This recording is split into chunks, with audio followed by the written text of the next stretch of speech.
আসসালামু আলাইকুম ওরহমতুল্লাহ।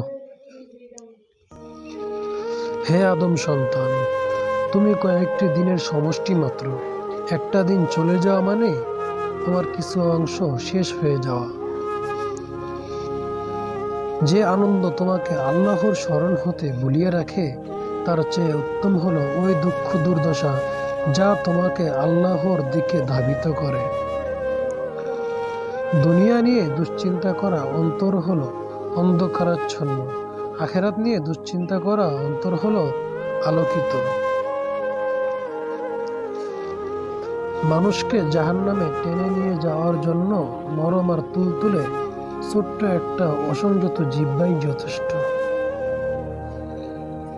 তোমাদের আপন সত্তার মধ্যেও রয়েছে অনেক নিদর্শন, তোমরা কি তা দেখো না?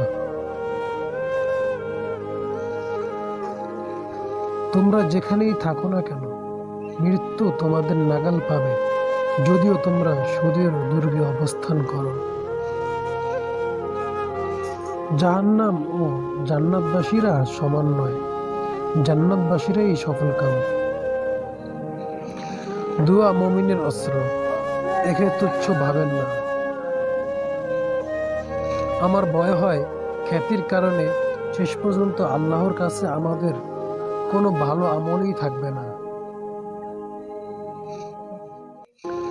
রাসূল সাল্লাল্লাহু আলাইহি ওয়াসাল্লাম বলেছেন, যদি কেউ তোমার ঘরে তোমার অনুমতি ব্যতি রেখে উঁকি মারে আর তুমি পাথর নিক্ষেপ করে তার চক্ষু ফোঁটা করে দাও, তাতে তোমার কোনো গুনাহ হবে না।